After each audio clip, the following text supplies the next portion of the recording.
فرش التراب يضمني.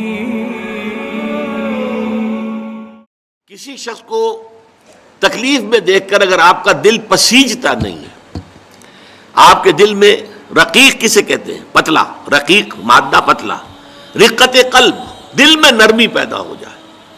دل میں نرمی اگر پیدا نہیں ہوتی ہے تو پھر جان لیجئے، میں ایک بہت سخت بات کہنے لگا ہوں، ایک شخص عالم ہو سکتا ہے، مفتی ہو سکتا ہے، فقیہ ہو سکتا ہے، مفسر ہو سکتا ہے، محدث ہو سکتا ہے، عابد ہو سکتا ہے، زاہد ہو سکتا ہے، نیک نہیں ہو سکتا اگر انسانی ہمدردی کا مادہ اس کے دل میں نہیں ہے.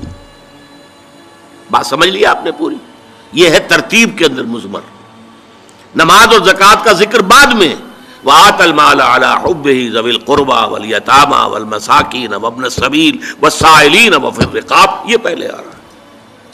اور آپ میں سے بہت سے حضرات کو یاد ہوگی چوتھے پارے کی پہلی آیت، جو اس معاملے میں یوں سمجھیے قول فیصل، لَن تَنَالُوا الْبِرَّ حَتَّىٰ تُنْفِقُوا مِمَّا تُحِبُّونَ.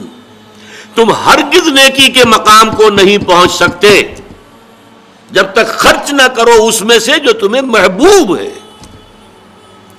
اگر آپ کا مال ایسا ہے جو دل سے اتر گیا ہے، کپڑے بوسیدہ ہو گئے ہیں دے دیے غریب کو، جوتے ٹوٹ گئے دے دیے کسی کو، یہ نہیں ہے، یہ نیکی نہیں ہے. نیکی کیا ہے؟ مما تحبون، جو تمہیں پسند ہو وہ مال. لن تنالوا البر، یہ نوٹ کر لیجیے جنہیں عربی سے کوئی تھوڑا سا بھی کوئی مس ہے کہ لام اور نون کے ساتھ جو نفی آتی ہے فعل مضارع کے اندر، اس سے زیادہ تاکیدی نفی نہیں. لن تنالوا البر، ہرگز نہیں پہنچ سکتے نیکی کے مقام کو، حتی تنفقوا مما تحبون، جب تک کہ تم خرچ نہ کرو اس میں سے جو تمہیں پسند ہو. اپنے محبوب مال کو جب تک خرچ نہیں کرو گے اللہ کی رضا مندی کے لیے، اللہ کی رضا جوئی کے لیے، اس وقت تک نیکی کا مقام حاصل نہیں کر سکتے. حدیث میں نے آپ کو سنا دی، من یحرم الرفق، رفق کہتے ہیں دل کی نرمی، اسی سے لفظ رفیق بنا ہے. رفیق وہ ہیں جو آپس میں ہمدرد ہیں، غم گسار ہیں، ایک دوسرے کا درد بانٹنے والے ہیں، ایک دوسرے کے دکھ کو اپنے دل میں محسوس کرنے والے ہیں. میں نے ہمدردی کی وضاحت پچھلی نشست میں کی تھی. ہمدردی، ہم جماعت، ایک جماعت میں پڑھنے والے، ہم عصر، ایک زمانے کے لوگ. ہمدرد وہ جن کا درد جو ہے وہ کامن ہے، مشترک ہے، ایک کے درد کو دوسرا محسوس کر رہا ہے. خنجر چلے کسی پہ تڑپتے ہیں ہم امیر، سارے جہاں کا درد ہمارے جگر میں ہے. یہ ہے در حقیقت نیکی کی اصل روح. میں پھر دوہرا رہا ہوں، جس میں یہ نہیں ہے، جو بخیل ہے، جو کٹھور دل ہے، جو سخت دل ہے، وہ عابد ہو سکتا ہے، زاہد ہو سکتا ہے، مفسر ہو سکتا ہے، محدث ہو سکتا ہے، فقیہ ہو سکتا ہے، مفتی ہو سکتا ہے، لیکن نیک نہیں ہو سکتا. یہ قرآن کا فتویٰ ہے، لن تنالوا البر حتی تنفقوا مما تحبون.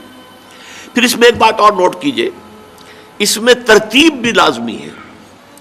سب سے پہلا حقدار جو ہے آپ کے نیک سلوک کا وہ آپ کے قرابت دار ہیں. الاول فالاول، الاقرب فالاقرب. ہمیشہ قرآن مجید میں سب سے پہلے ذی القربیٰ، وآت ذی القربیٰ حقہ والمسکین وابن السبیل ولا تبذر تبذیرا. یہ بھی ہمارے منتخب نصاب کی آیت ہے سورہ بنی اسرائیل کی.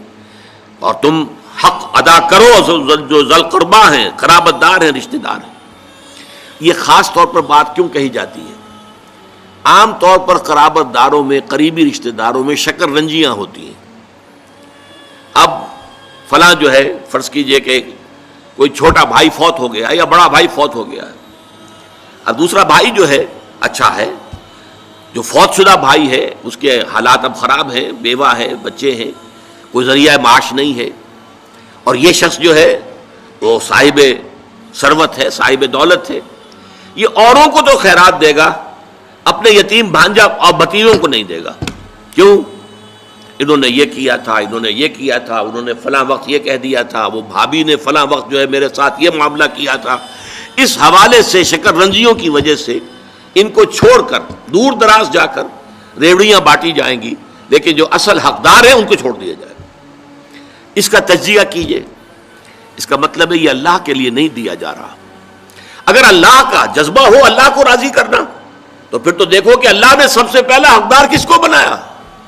پھر تو دیکھنا ہوگا ترتیب اللہ کی، اللہ کی ترتیب میں تو آت المال علی حبہ ذوی القربى، ذوی القربى سب سے پہلے ہے، اس کے بعد یتامى ہیں، مساکین ہیں، وابن السبیل ہیں، والسائلین ہیں، وفی الرقاب ہیں، لیکن اولین جو ہیں ذوی القربى ہیں۔ جس حدیث آتی ہے کہ حضور نے فرمایا من احب للہ وابغض للہ واعطى للہ ومنع للہ فقد استقبل الایمان، جس نے اگر کسی سے محبت کی تو اللہ کے لیے محبت کی، کہ اللہ کو پسند ہے کہ اس سے محبت کی جائے، اور کسی سے بغض اور عداوت رکھی تو وہ بھی اس لیے کہ اللہ کو پسند ہے کہ اس سے بغض رکھا جائے، اور اگر کسی کو کچھ دیا تو اس لیے کہ اللہ کو اس کا دینا پسند ہے، اور کسی سے کچھ روکا تو اس لیے روکا کہ اللہ کو اس کا روکنا پسند ہے۔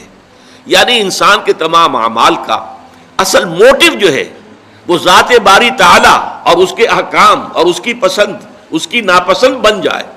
اگر یہ ہو جائے من احب للہ ہے وابغض للہ ہے واعطى للہ ہے ومنع للہ ہے فقد استکمل الایمان، تو ایسے شخص نے تو اپنے ایمان کی تکمیل کر لی، یہ کمال ایمان کا مقام ہے۔